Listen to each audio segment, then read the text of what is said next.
Good evening. Welcome, everyone. We are finally here together. It is so exciting to have Jen with us.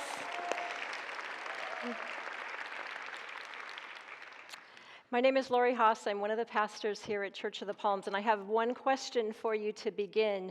Did everyone get a free raffle ticket? We have these really cool baskets that we want to give to you. If you did not get a ticket, would you please raise your hand?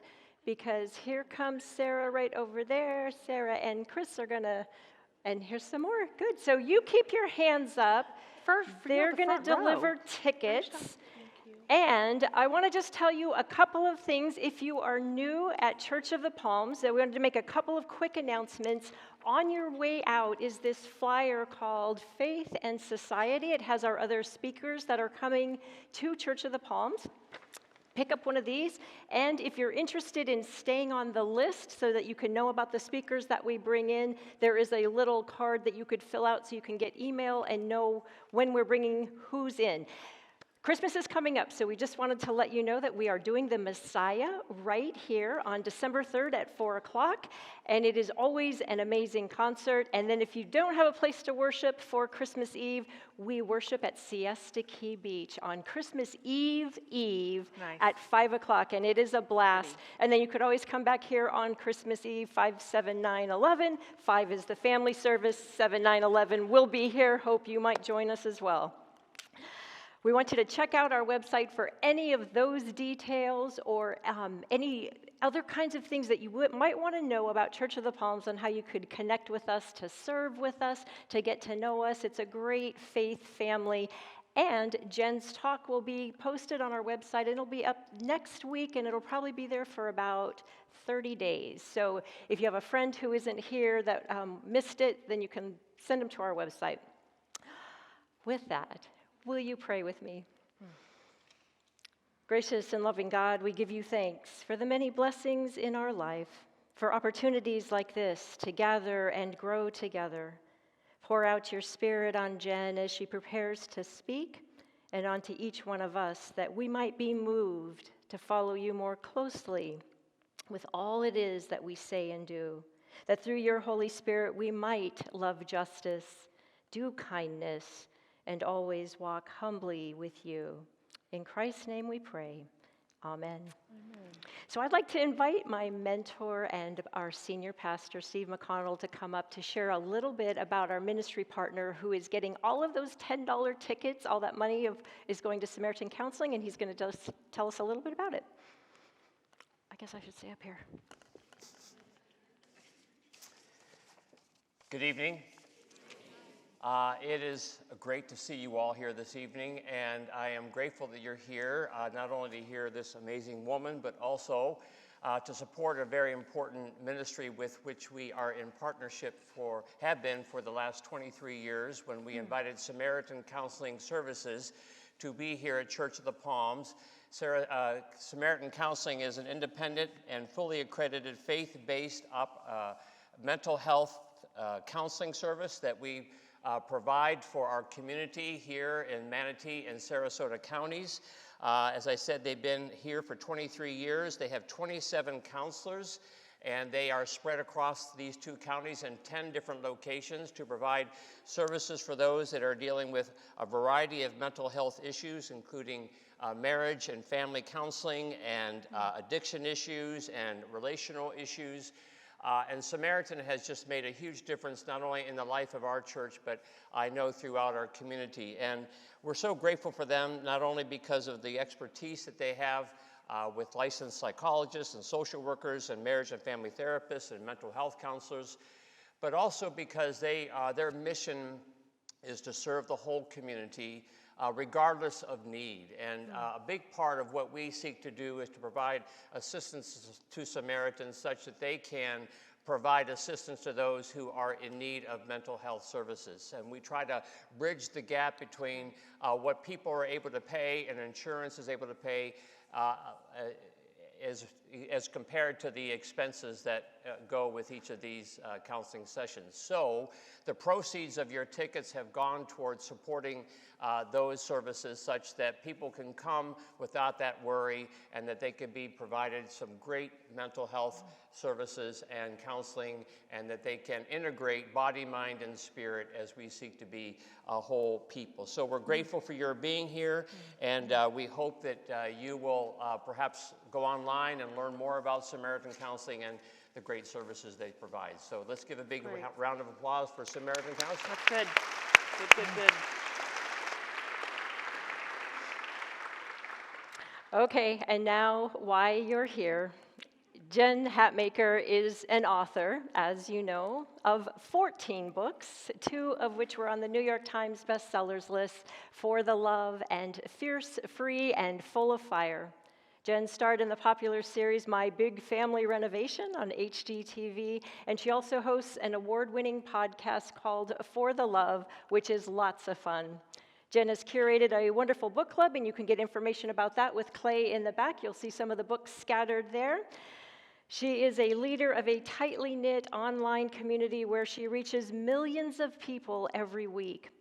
She's the co-author of Legacy Collective, a giving community that grants millions of dollars towards sustainable projects around the world.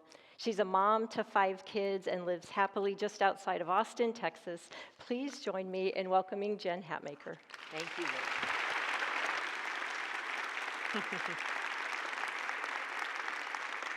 All right. Hi. I'm so delighted to be here with you. We had to work really hard to get this one pulled off, guys. I was asking Lori, I'm like, did we reschedule this 4 times or 3? I mean, the pandemic hit, and it was just a mess, y'all. And so we had said after maybe the 3rd reschedule, I told my assistant, I'm like, whatever date they want, they can have it. It could be Christmas Day. And I'm going to Sarasota, and we were having this. I'm so happy to be with you. Thanks for coming out tonight. It's been a weird couple of years, a really weird couple of years for all of us, and definitely for me too. And, you know, I was thinking about you so much coming into here, and how you are walking in the door, and how your community is both hurting and recovering at the same time too. And so we're going to get into that tonight. But I did want to just share with you something that has nothing to do with anything. I just was going to make you laugh because this is so funny.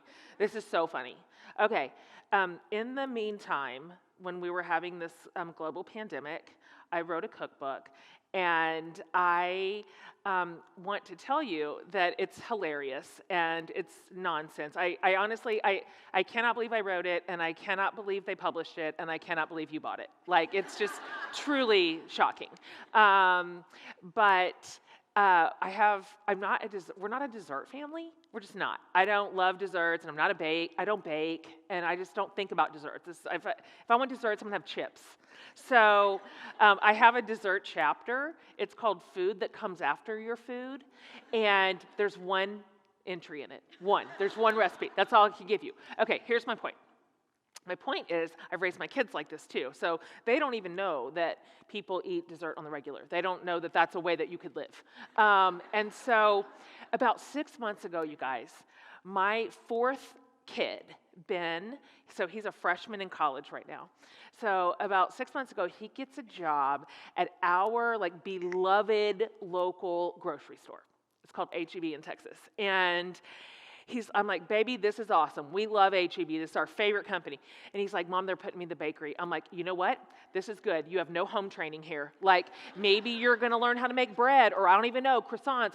Who can know? This could be so good for our family. And so then what happened is that they would put this boy, this 19-year-old boy, on his shift for the evening shift by himself. It's a small grocery store right in our little town, and so he's the only one in there. What that means is anybody who came in and wanted, let's just say, a cake decorated or a cookie cake, guess who's doing it? Ben Hatmaker. And I was like, oh no, but, oh baby, this is terrible. Like, you can't even write your name with a pencil. Like, this is an awful idea. They can't trust a 19-year-old boy for this. This is terrible discernment. And so I've got some pictures to show you. I'm going to show you Ben's cakes.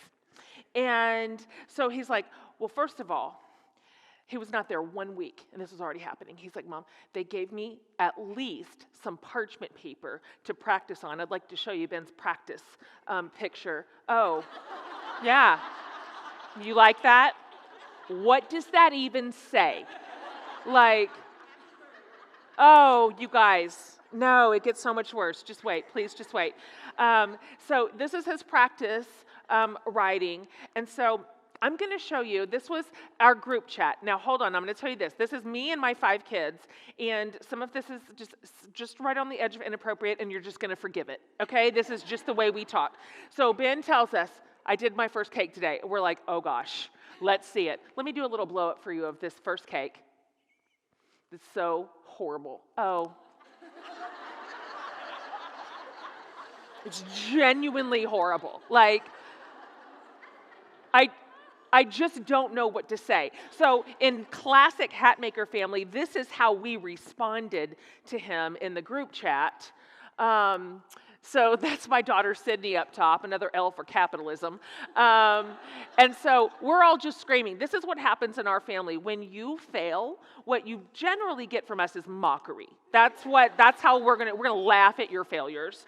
And it goes on, like it just goes on, and I'm very sorry for this slide, but this is how we talk. The next one in the group chat. This is my oldest son, Gavin. I literally cannot believe a man paid you real money and you gave it to him with a clear conscience. It gets worse. I'll let you read it yourself.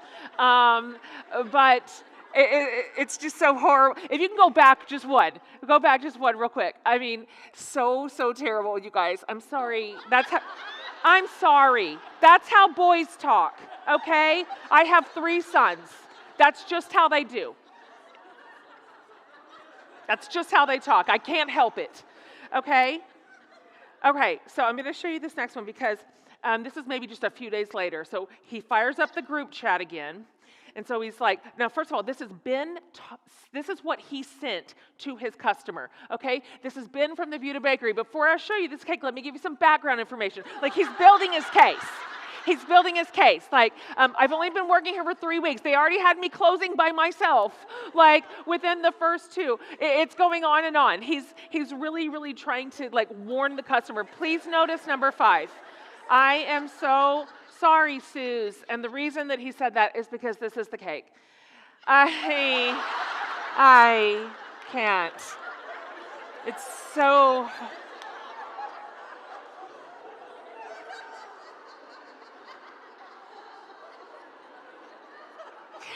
Just in case you did not pick up on this, because I did not the first time, the group chat goes on, and Gavin says, hey, fun fact about Ben's most recent cake, the balloons are upside down because he wrote on the cake upside down. Let me show you.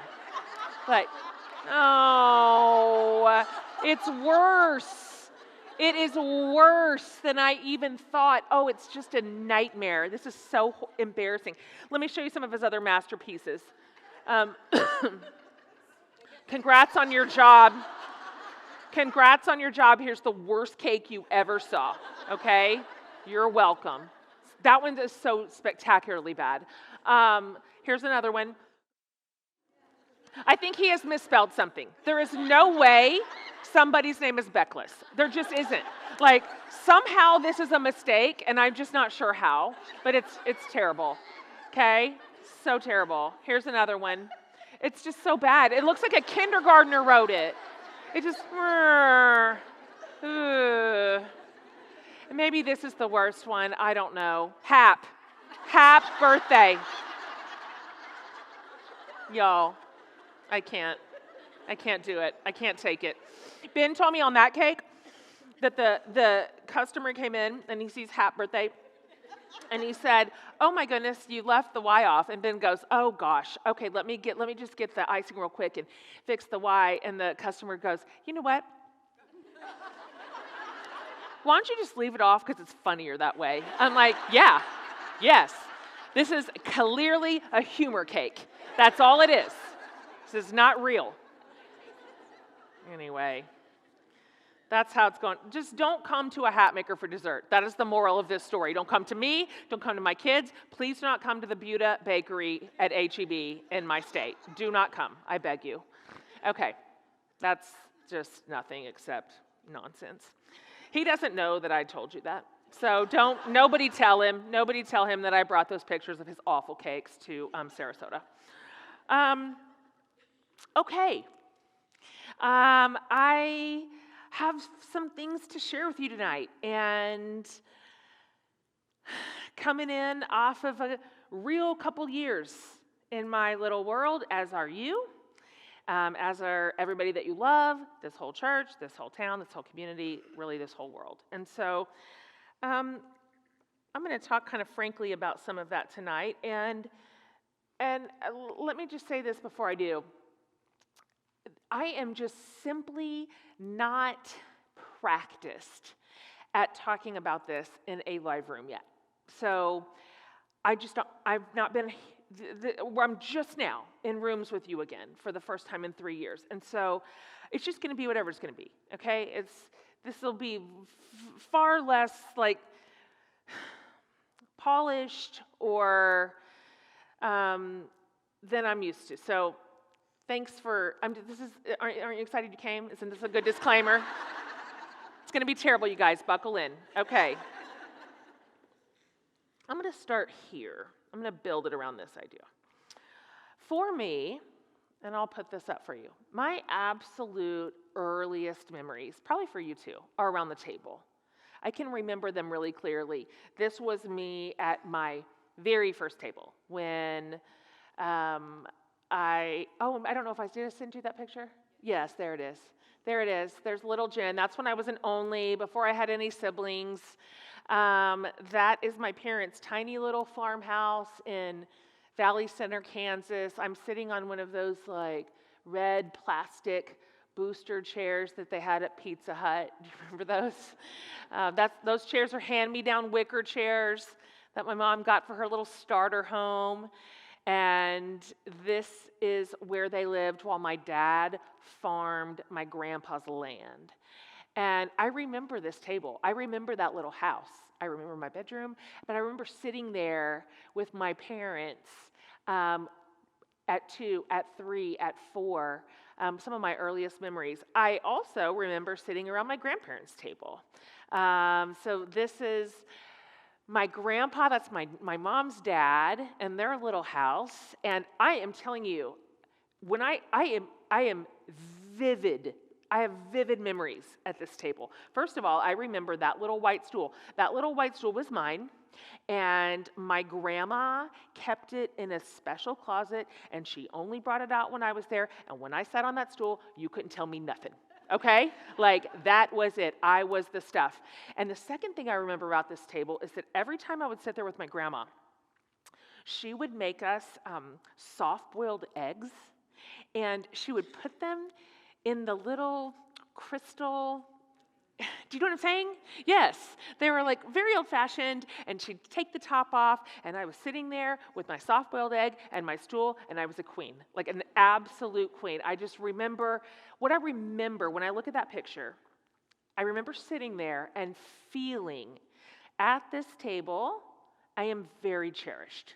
Like, I am precious at this table. Somebody loves me here. This is a place where I am loved. And then, of course, I'm a child of the 70s, so all of our birthdays were around the table. So this was I think this was my 6th birthday, and this was my parents' table in our little house at the time, which was in Little Rock, Arkansas. May we, just for one little time, first of all, everything's orange in the 70s, and I don't know why. I don't know how to make sense of it, but literally everything. Can we talk for one tiny second about the difference between birthday parties then and now? Like, these are not in the same category. Right this very second, do you know that children, baby children even, 1-year-old baby children, on their birthdays, sometimes get such over-the-top balloon arches that essentially like go over their whole house practically. I'll tell you what you got in 1979. Child, you get one solitary balloon. That is what you get, the one in the middle of the table. And by the way, you're not going to get like some child spa or some mobile petting zoo. Your activity are coloring sheets, okay? And your special birthday guests are your sister and the neighbor kid, okay? And if you guys are still bored, there's the backyard. Like, knock yourself out, right? Oh, and by the way, 100%, not like today it's bonkers, but you're not going to get like a fancy birthday outfit with a little tutu and a little birthday girl tiara. You are going to get a hand-me-down terry cloth romper, right? From the rich family at church, okay? Those were our clothes. My very next birthday was there too. Same table, same house, same everything. This is, I think, maybe 1980, and I love this picture so much. First of all, the haircut is way worse. Thanks, Mom. It was 1980. It was like Dorothy Hamill. Like, every mother cut her little first grader's hair like this. It was tragic. Absolutely tragic. You saw how cute I was in the last picture with my long hair, and now I look like an accountant in first grade with a 401k. But I love this picture because today it's designer. You're getting a designer cake. You are getting sculpted cupcake towers or some such. I have no idea. But in 1980, I'll tell you what you get. Your mom's going to do a homemade cake, first of all. Very loosely shaped like a strawberry because she is a nut spending $24 at the bakery for a strawberry shortcake cake that you begged for. No, $24, she's not a millionaire, okay? And by the way, the cake that she made in the oven is going to be served on aluminum foil, okay? Very, very fancy, okay? So all my memories were around these tables. When I look back and I think about my siblings, I'm the oldest of four, and my cousins and my grandparents on both sides, my aunts and uncles, my mom and dad, all of their friends, they had such a crew.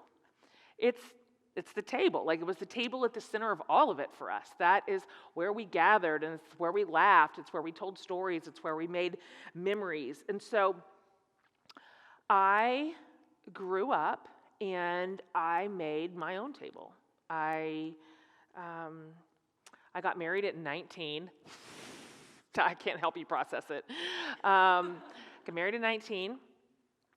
I had the first baby in 1998, and the second one in 2000, and the third in 2002. Nobody told me not to do that. So where were you guys? And then we added 2 more late additions via adoption in 2011. So in 2011, my table was full and complete. We had pulled up every chair to it that we had ever dreamed of. And I'll tell you, and I mean this sincerely, like, that for me was the table of my dreams. It was. I felt secure and safe in my marriage, and the kids were just hilarious and wild back when childhood felt permanent. And our life really was full of meaning and love and joy. I felt like, to me, we are our own safety net. Like, this is our crew. We are locked in here. This table is stable. Like, we are impervious to the suffering that other families seem to be experiencing.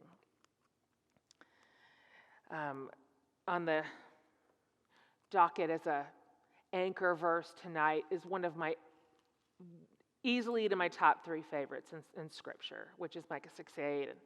And, what does God require of you? And it's a good question. I mean, what does he require of us? A lot of us ask that. We want to be faithful. We want to be obedient. What does that faithful life look like? But to act justly and to love mercy and to walk humbly with your God. And I love every word in that whole sentence. And I'll tell you that in the last 2 years, I've had to learn what each and every one of those words meant in a whole new way, in a way that I've never had to practice, in a way that I've never had to be open to receive even, and learn how to give. And that these sort of anchor scriptural truths were tested in fires for me the last 2 years. I'm going to unpack that here in a second. So, let's see. A little over 2 years ago, on July 11th, 2020, so we were just a few months into the pandemic. Everything was still so confusing and hard. My whole little table just fell apart. My whole little life fell apart. I had been married for 26 years, literally my entire adult life. And I lost my marriage. And it wasn't, we were church planners, like pastors of our church, and had pastored thousands and thousands of families and young adults. And it wasn't, I did not see it coming. It wasn't something that we had agreed upon. It wasn't something that I had any participation in whatsoever. And it wasn't something gradual. It was shock and awe, like overnight. One night, this was my family, this was my life, and the next night, it was shattered, like just in that quick. Not to be repaired, not to be put back together. And 5 kids, pandemic, 4 or 5 of them were living at home at the time. And I had never been alone. I'd never been single ever, not one day of my adult life. And we were sunk, absolutely sunk. And so I'm managing not just my trauma, but all my kids' trauma. And I just remember thinking, there's no recovery from this. There's no coming back from this. This is it. Like, the whole life that I love, the whole life that we built is just over. And I honestly just did not know if I'd ever smile again. And I know, and I know that divorce is one of those, and this is very much in quotes, but like a common tragedy.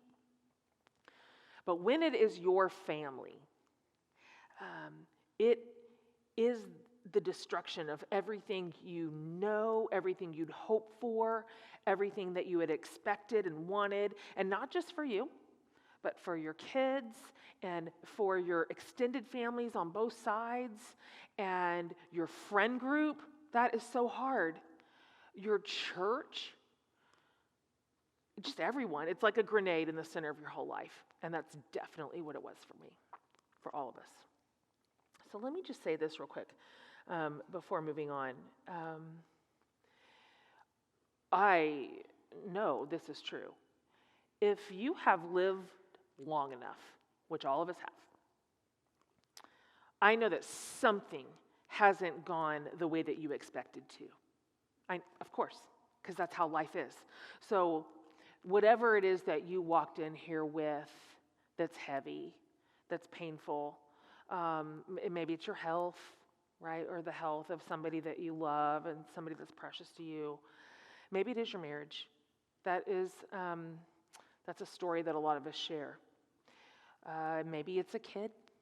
Oh, golly, those kids, man. Maybe you have a kid that is suffering or struggling in a way that you did not expect and nobody else is talking about on social media, right? You feel lonely.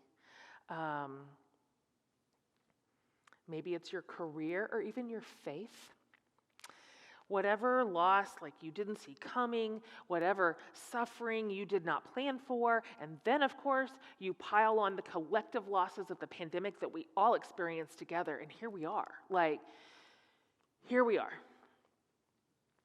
So maybe for you, like me, you built a table, you set it exactly like you wanted. You made it as beautiful as possible and probably filled it with a bunch of your dreams. And then, I don't know, whatever happened, happened. Or it's still happening, maybe. And your table just wasn't stable anymore. That I understand. And so I'm going to say this real quick before we move on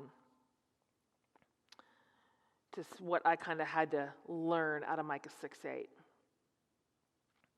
First of all, whatever you walked in here with, just know this, you're 100% not alone.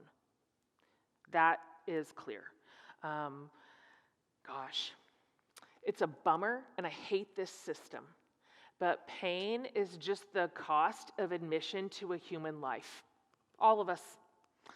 And it isn't because you've done everything wrong, or it miscalculated the formula, right? Or that you just didn't pray enough, or whatever the thing is that you want to blame. Because it kind of turns out that life is just sort of like this, and it's like this for all of us. And one thing that I know for sure, there is no formula, there isn't one that shields our marriages and kids and bodies and dreams from suffering. There just isn't. There is no 10-step process to get it all right. And there is not a perfect neighborhood or a perfect school to put your kids in. So they'll do no harm or experience no harm. There isn't a set of outstanding spiritual behaviors, and I know because I have really tried this one, that will be a shield, right? That somehow, because you're just so devout and you're so obedient, that you're going to get an escape hatch, right? When nobody else seems to. None of that's true. Here's what we get. Sorry that this is a little dark. I promise to tick it up in it here in a second. Here's what we get. We get a human body in relationship with other human people living a very human life. That's what you get. That's what I get. That's what they get. That's what she gets. That's what we get. I was watching the Diane Sawyer interview with Matthew Perry a couple of weeks ago. I don't know if anybody saw that. It was really, really good, worth watching. You can stream it now. And if you know anything about Matthew, he's had just a lifelong problem with addiction. He's been very forthright about that. And he was telling a story in the interview that one of his sponsors in recovery told him. So the sponsor said, this man passes away, and he goes up to St. Peter's gates, and he is about to enter heaven, and St. Peter says, okay, so before you come in, do you have any scars? And this man says, rather kind of with a little bit of pride, oh, you know what? I don't actually. I'm pretty clean. And St. Peter says, oh, was nothing worth fighting for? And I just thought and thought, and I thought about that for days, because I think it turns out for virtually all of us, we have scars. And it isn't because we got so much wrong, it's just that we had a lot to fight for, right? Turns out there was a lot worth fighting for. I want to read you just a teeny little paragraph that I wrote in this cookbook, which I promise is mostly funny. Evidence about to be to the contrary. Okay.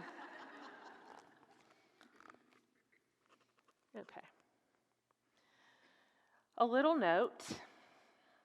This cookbook was just a tiny baby idea, barely formed, but already titled. It's called Feed These People. When I lost my 26-year marriage, I hadn't written a single word yet. But feeding my family was the center point of the whole project. I called my agents and publisher with my raw, broken-hearted story and asked what to do with this failed project, this failed life.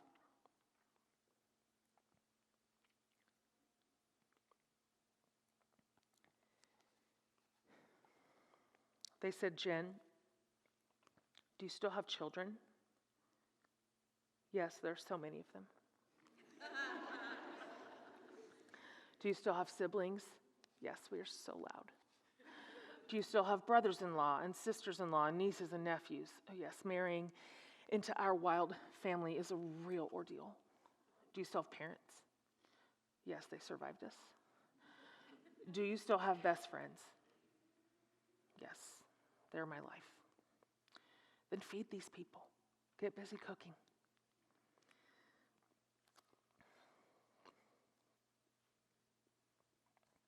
We feed the people we love. That's the end of the formula. Some of them are married to us. Some of them were born to us. Some of them got stuck with us. Some of them picked us. But as surely as eating is the best prerequisite to being a cook, love is the only prerequisite to feeding the people. I eat and I love. This project was never failed after all. So,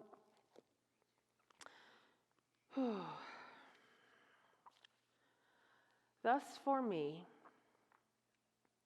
began the absolute slog up from the bottom of the ocean. And I have no system, I'm sorry, to make suffering easy or fast, or easier or faster. But I did learn 3 things, and I'll tell you that Micah 6:8 took on new meaning. I think I used to think about that. I'm a doer.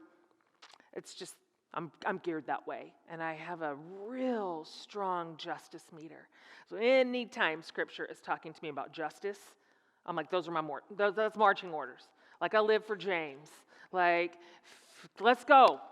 Let's go. Faith without works is dead. This is so Jen Hatmaker. Like, I'm so like that. And so I've always thought of those words and that passage as outward facing. Right? This is how to be in the world. Because I'm over here somehow shielded from the troubles. And so I will be this way toward the people with the troubles. Right? It was going to go in, the arrow was going to go in that direction. And it turns out that this passage has a lot to teach us and to comfort us, even when those arrows are reversed. So here's what I've learned. These are probably the 3 things that rose to the top for me, that ultimately pulled me through, where none of the trite spiritual things were working, right? The quips and the really simplistic ideas about pain, those only work when you're telling them to someone else, right? Those I found were struggling to hold for me. So I was something way deeper in this really place of sorrow just with God. Not doing, not in motion.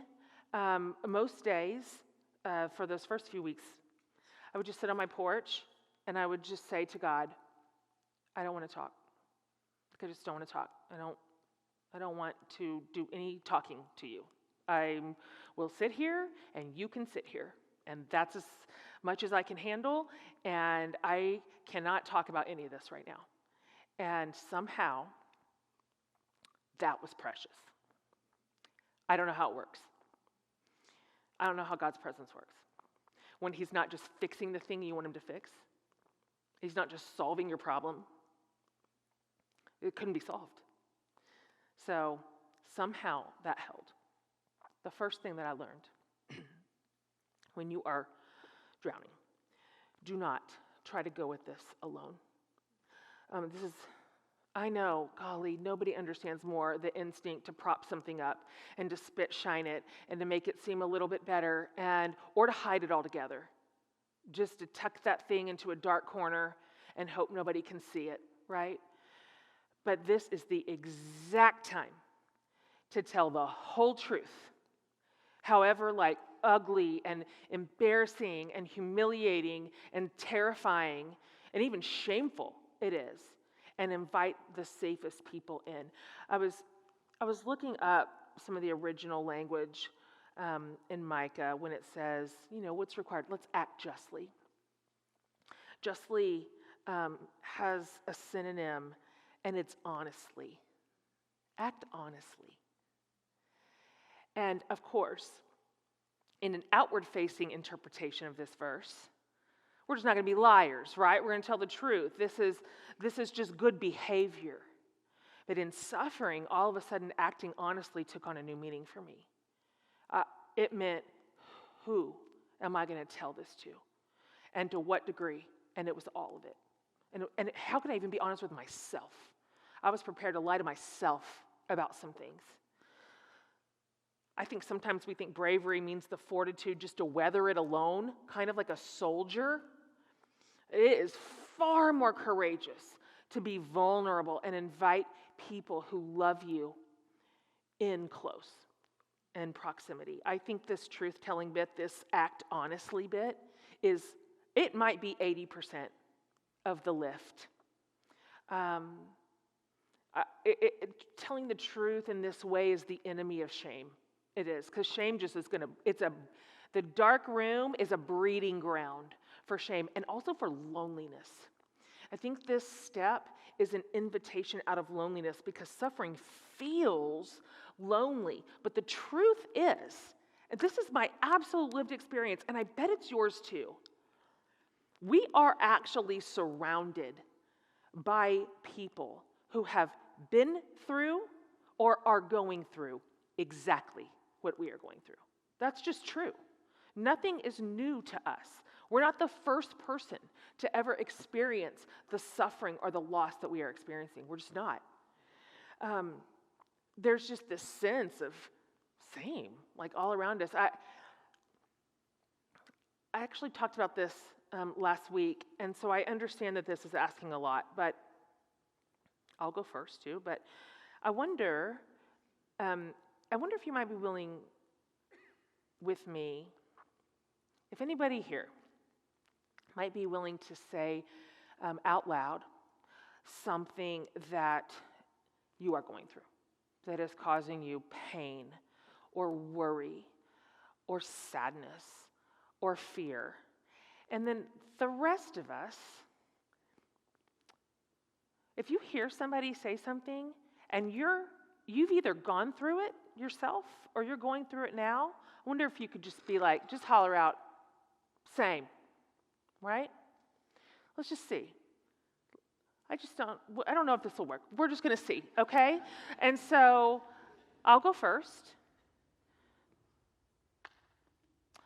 I experienced a divorce after a long time of building, and it was shocking and humiliating and traumatizing.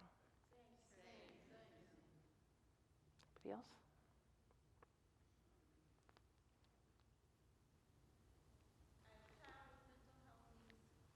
Child with mental health issues. Same. 3 years ago last week, I lost my 21-year-old son in a car accident. Sorry. Lost a child. So sorry.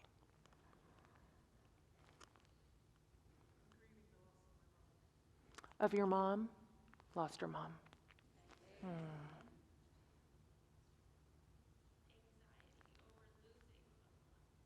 Anxiety over losing loved ones. Same. Yeah.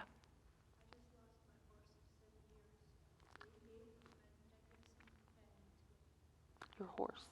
Listen, I am one of those who believes we will be with our animals in heaven. I am.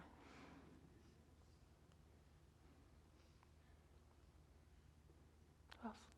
I just got divorced August 14th. I didn't see it coming. Yeah. And if I hadn't had a dog, I'm not sure I would have gotten out of bed. I believe you. I can say thanks to this lady and thanks to friends and thanks to God, I'm better. That's all. Yeah. Same. I have a transgender 21-year-old who I worry about in this climate. Yeah. Yep. Trans kid or LGBTQ kid. Same. Yeah. scary world for them. Anybody else? Sorry. Just terminally ill and scared. Yeah.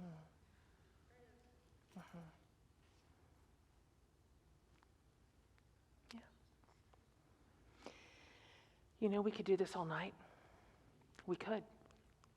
Even the thing that's like thumping in your chest that's hard to say out loud, somebody on here would say same to you. We're just not alone. And there's something powerful about what does God require of you, but to act honestly. Act honestly. It's powerful and it's contagious, and it is the enemy of shame and loneliness and isolation. It's powerful. I learned that. Second thing I learned. In whatever way you can, take radical care of yourself. Now, I'm about to drop a name, and I'm only a little bit sorry, okay? So, right when my life unraveled, right at the beginning, I mean, I wasn't a month in, Brene Brown called me. I'm not bragging, I'm just reporting, okay? It's just the facts. It's just what happened. And let me say this. I would say this if she was standing in the room. We know that Brene Brown is the queen of our generation. I mean, she is the queen of the world. We know that. Having said that, I will say that you wouldn't necessarily turn to Brene if what you are needing is nurture, okay? Yeah. She's like, Jen, I've got 1 hour. I'm going to give it to you. Go get a pen and paper. And I was like, what? Oh my gosh. Like, I did it because I didn't know I couldn't. Like, I think if Brene Brown tells you to do something, you're required to do it. It's like a law. And she started walking me through some practices. And she's like, these are going to save your life. And I think back to Micah 6:8. And we act justly and honestly. And we're also told to love mercy. And I wonder, because again, I always preferred this facing outward. That's my preference. I wonder if we could find it in us to believe that loving mercy also means loving mercy for ourselves. That there is a moment when our hearts are shattered and that what God would want for us is mercy. And he would want us to receive it. And he would want us to prioritize it. And he would want us to believe it. Brene said, you're going to start meditating every day. Well, first of all, I'm not a person with a quiet mind. And so I hadn't done that, even though there is a great scriptural precedence for meditation, obviously. And so I had to use a guided app. Apparently, I need somebody else to tell me to breathe. I need that. I needed a voice in my AirPods saying, and now relax your ankle. And I'm like, I did not even know it was tight. Like, I didn't know about my tight ankles until just now. Like, I started doing meditations, and they had a enormous effect on me, teaching me how to sort of regulate and calm my central nervous system and pray. I just couldn't find any words. I needed help. So I used somebody else's words until I could find my own again.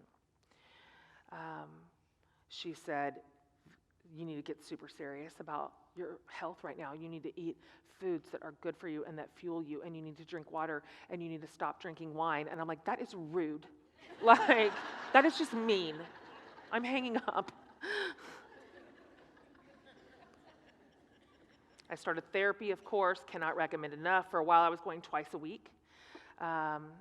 And for me, because she was right, because I didn't obey her soon enough, and I didn't give my body what my body needed to manage this level of trauma, I found myself in the ER, catastrophic blood pressure, 170 over something, and a spiraling mind. I hadn't slept in weeks.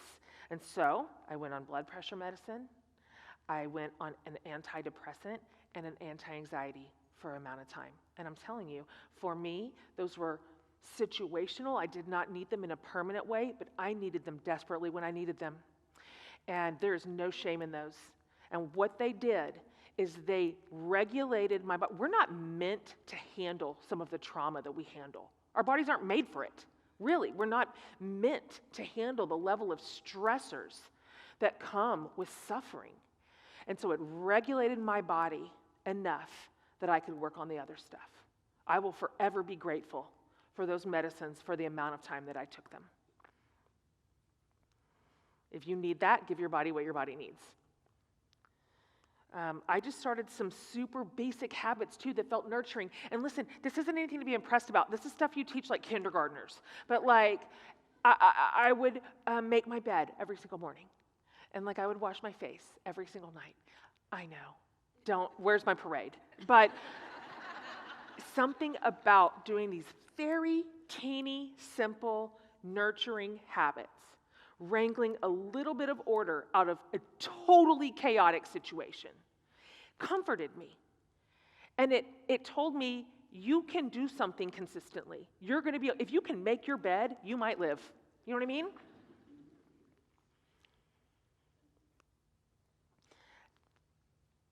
Love mercy. Love it for your neighbors, love it for your family, love it for your community, love it for the world, and also love it for yourself. What does mercy look like when you are underwater? I think maybe a through line here that I used a lot, and my friend Sarah Bessie gave me this imagery because she has this very beautiful way of interpreting scripture in a lot of its original language, discovering sort of the maternal side of God.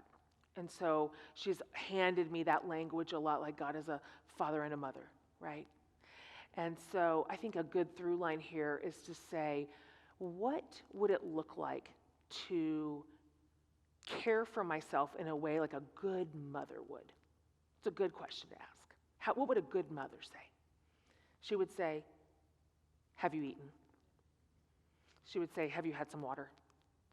Have you been outside? Go put your feet in the grass. Shut your phone down. Quit doom scrolling, right? That's what a good mother would say. Treat yourself with the same care. Act justly. Love mercy. Finally, this is the last one, and this one's hard. The others are a little bit more tactile, a little bit more practical. You put them into practice. This one lives in our minds. But it was so important to me. It mattered so much that I can't leave it off. And it's this. No matter how dark it is, how terrifying,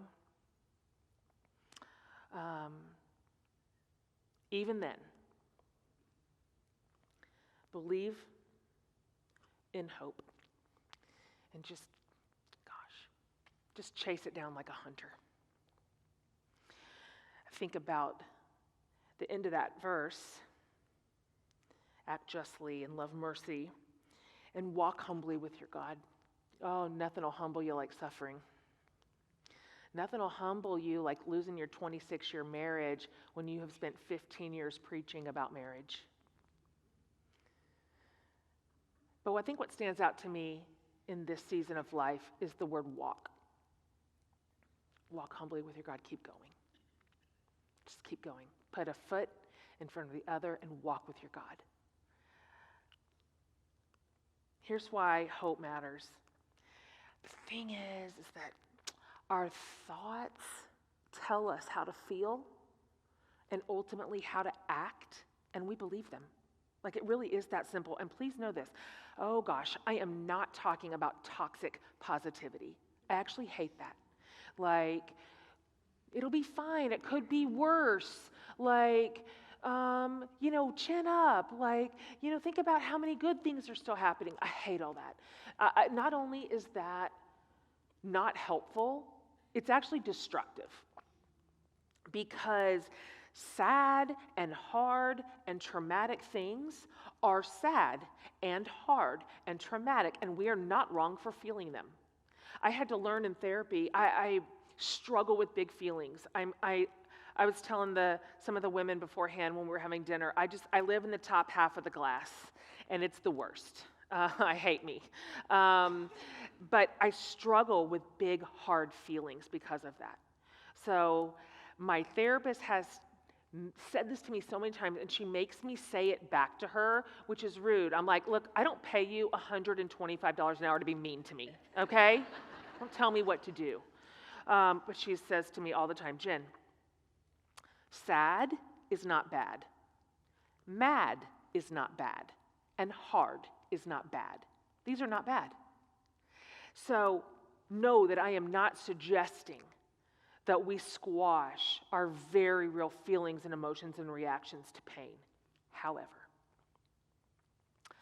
hope lives outside the very real feelings that we are experiencing during suffering. And here's where I lock back into that idea of walk humbly with your God. Keep going. Because hope is very powerful. And we can send our thoughts toward hope like a lead explorer, going ahead of us to find higher ground and holding up a lantern until we can catch up, because we are going to keep walking. We'll get there. I'll tell you this. Before I was remotely there, before I was at all healthy, not even close to healed, I was not even close to recovered, I'm absolutely still capsized. But I just believed this. I believed it. And I decided to hold up a lantern and just keep walking humbly with God until we got there. And so I just thought to myself, okay, where has joy lived for me? Where's the laughter been located? Where were the people that I love?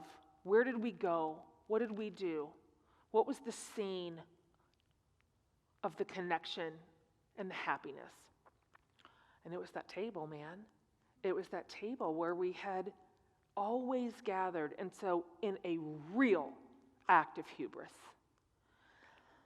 I decided that I still had people, and I still had my own good work to do, and I still had time, and I still had gifts to offer, and God still loved me, and He still had something to do with my little family, and I had a life to live.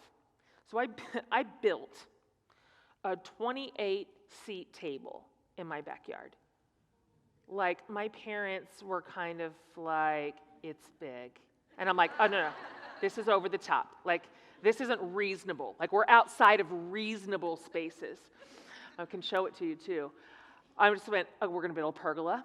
We're going to build a serving table. We're going to pour a slab. We're going to build this huge table. If 5 basketball teams can fit at it, okay? We're going to hang twinkle lights. And I'll tell you that I built this table, and this is what it looks like when it's finished. It's so beautiful. I built this table before I was ready to sit at it. I wasn't ready yet. I wasn't ready to fill it. But it was a lantern. And I knew I was going to walk with God and we'd get there. So let me just say this. Life did start coming back. I started putting my people around that table again. I started filling it with food.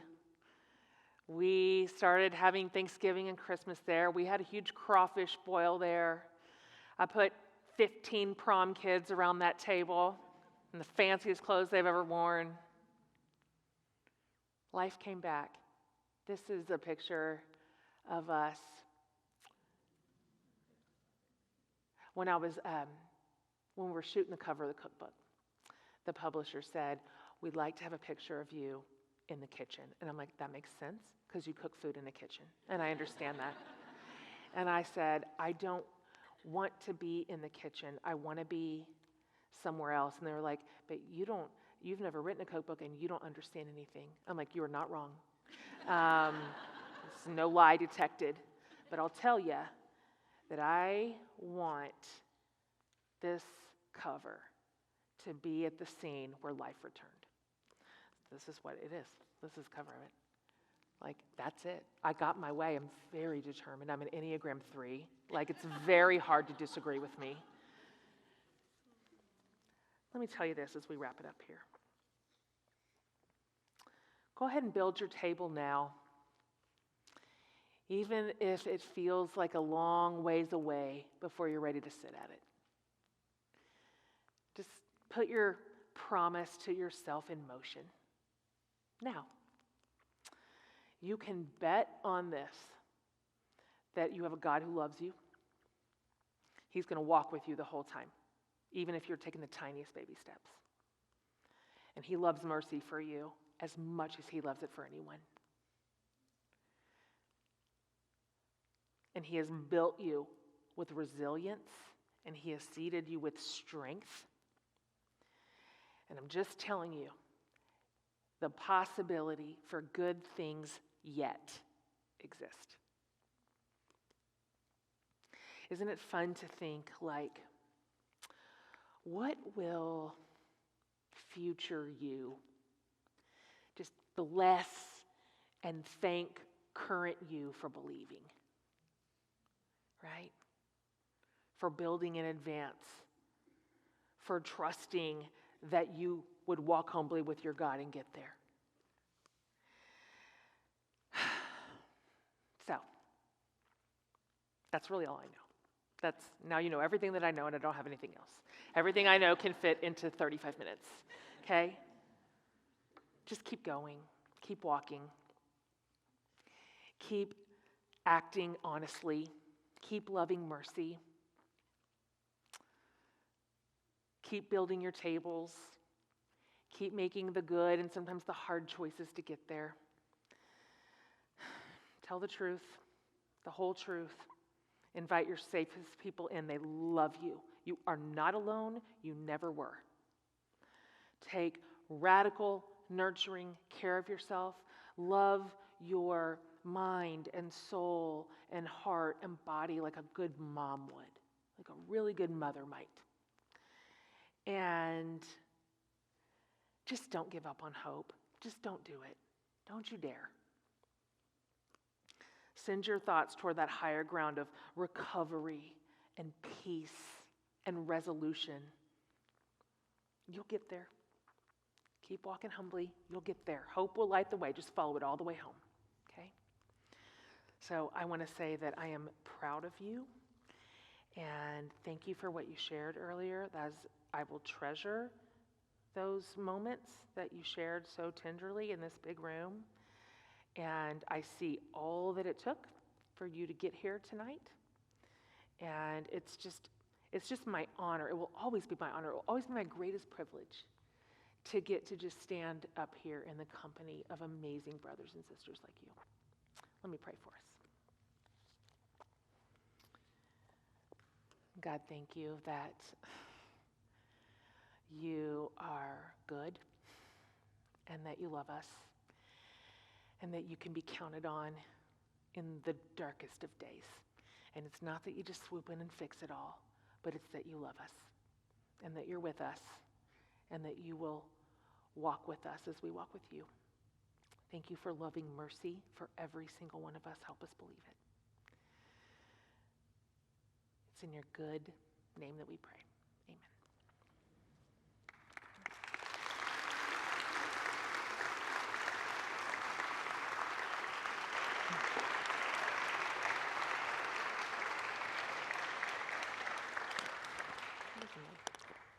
Thank you so much. Wow, that was great.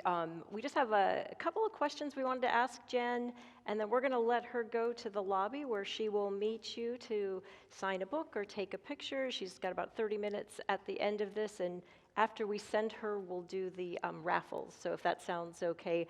I love that exercise that we did about the hurts and the pains that we have, and I'm curious what you think the church could possibly do better to help with the hurt in the world.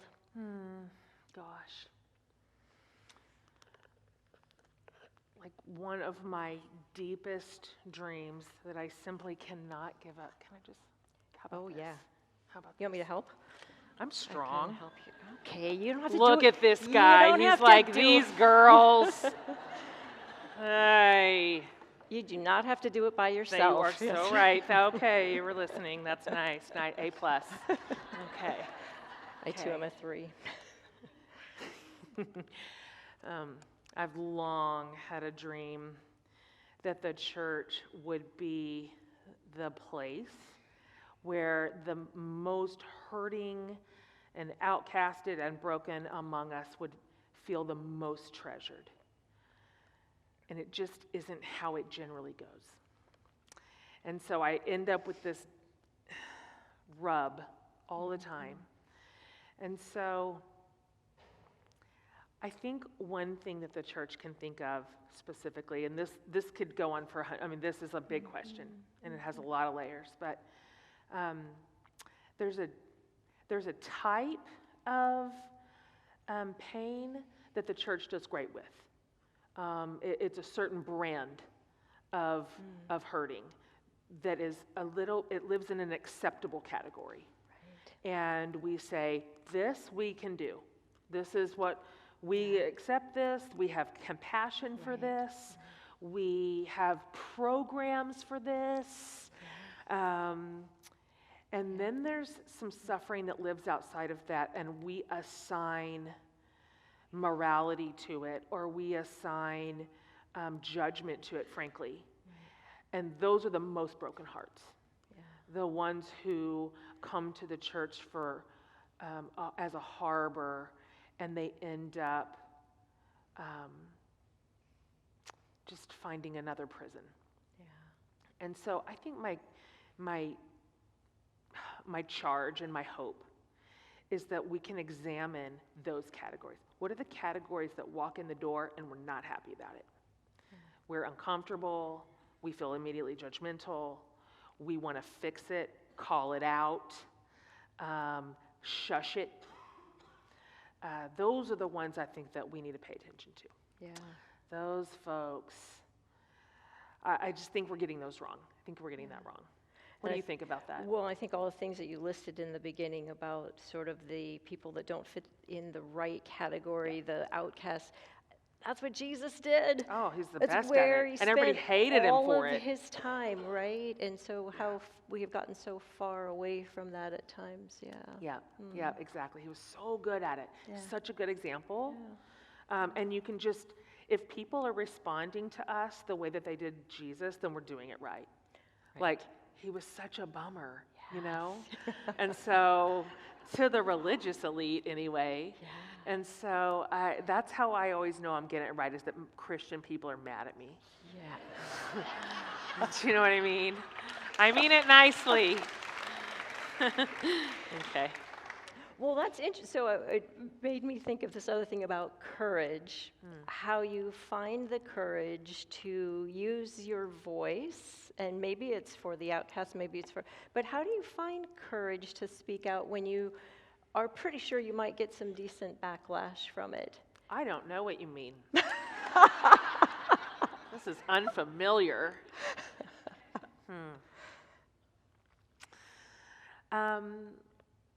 Let me just say this, first of all, just in case, I don't know how things appear on the outside, but sometimes standing with a community that you know you are going to take a lot of criticism with and for, it may look like courage, but it is actually terrifying. So don't let me give you the impression that any of that is easy because I'm just a brave person. That is not true. It's scary and it's overwhelming, and we're not meant to withstand that degree of negative attention.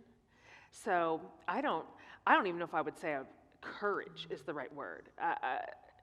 For me, though, in the moments that I have stood with communities that I believe in and that I think deserve allyship,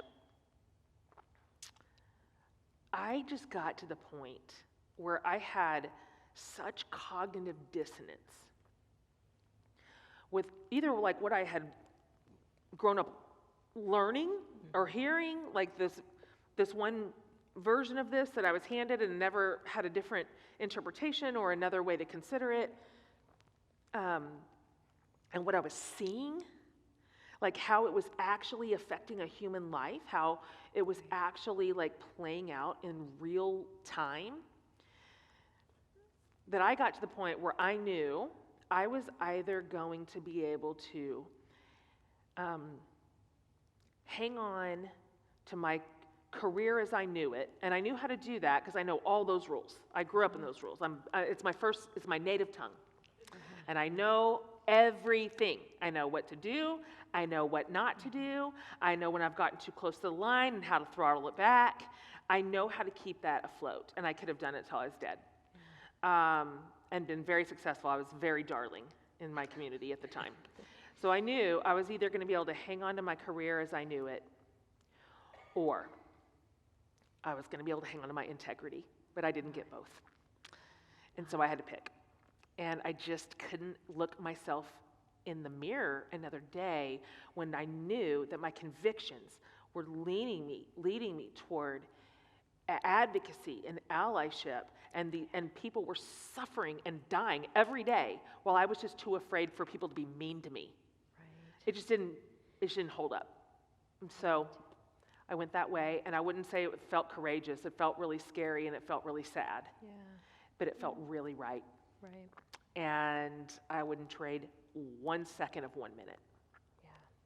Yeah. Back to your honesty part, right? About being honest with what we believe and who we are, and that sometimes takes that step to use our voice, even when it is scary and even when it is hard. Sort of wrapping up, tell us a little bit about your Legacy Collective. Just what kind of things are you doing there? It's one of the best things I put my hand to. I run an organization called Legacy Collective, and our structure, I have many things competing. They're all like, pick me in my brain. Me, say me first. I noticed as a person of influence and a teacher and a leader that I was constantly trying to talk to my community, like my online community plus my in-person community, into caring about a new thing, a new cause, a new need, a new people group, a new organization, all worthy, every one of them. But I was wearing everybody out. Like, we were just having compassion fatigue. And I was like, and now we care about this. And so started asking questions like, I wonder if there's a better way to do this. And so we borrowed an idea from rich people. We borrowed the idea of a donor advice fund, so in a corporate setting, there are people with like just gazillions of dollars, and they got to offload it every year, X amount. And so there were these little tiny cohorts of really powerful and wealthy people who said, we've all got to get rid of this much money every year. What if 5 of us came together and we pooled our money together and we really focused it somewhere? And so it's a lot in any capacity, but together it's a ton. So we're like, I wonder if this would work with regulars. And so we started a donor advice fund called Legacy Collective, and we just have a bunch of ordinary people. And we give a little bit of money every month, as little as like $35 a month, and none of them are extraordinary amounts. It's ordinary amounts of money, which by itself wouldn't mean a lot. But together, we pool it all together, and it's like a mountain of money. And we grant organizations once a quarter these huge tipping point grants, and these are the best organizations in the world solving literally the hardest problems in the world. And so we're not the doers, we're not the innovators, we're not taking the trips, we're not drumming up we're not mobilizing people, we're funding, and there's a place for it. And so it is so fun. We just had our huge gathering last weekend in Austin, and we give surprise grants on the spot. It's just great. If you don't know what to do with your money, I'll take it. Thank you for that. Let's give Jen another big round of applause. Thanks for coming tonight. Really glad you were here. It's great. What do you want me to do? So I want you to go ahead and go. You want me to go out? You want to Okay. go back. She can go back there and get ready. And then if Chris and Sarah could bring the tickets up and the baskets up, we will draw two. So I have to tell you these throws, is that what I call them? The throws are hand crocheted and okay, I'm not going to, anyway, and so someone else, they're just so beautiful, and I hope you win, all of you, but. Get out your raffle tickets. Yeah. All right, here we go. I'm just going to like randomly grab one here. Oh, this is going to be good. Between the three of us, none of us have glasses on.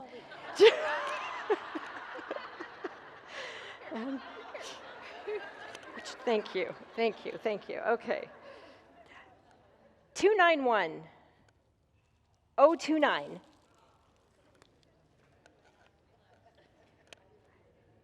Two 029.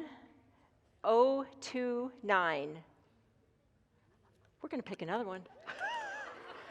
You snooze, you lose. Okay, I'm sorry. Okay, I'm sorry. That's not very nice. Look. That one fell out. Oh gosh, that one. That's supposed to be the next one. No. Okay, I'm sorry. Whoever just. Okay, here we go. 291. 065. Woo! Yay, congratulations. That was a nice little golfer's clap for like you didn't win, but so good. Okay, here's the next one. It's the last one, but it's worth it. Okay. 291. I just did this one. 095? I don't remember numbers very well. Didn't I just do that? No, you threw that one down there. Oh, woo! It worked. Nice. Thank you for that.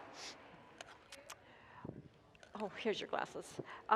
So I just want to say again, thank you all for coming out to Church of the Palms tonight. We are just delighted to host you, and I would love to give you this blessing. And if you want to receive this blessing, just keep your face up so that you can receive it, so that wherever you go, may the beauty of God be reflected in your eyes, the love of God reflected in your hands, the wisdom of God reflected in your words, and the knowledge of God flow through your hearts so that all might see and believe. And all God's children said, Amen. Amen. Have a good night.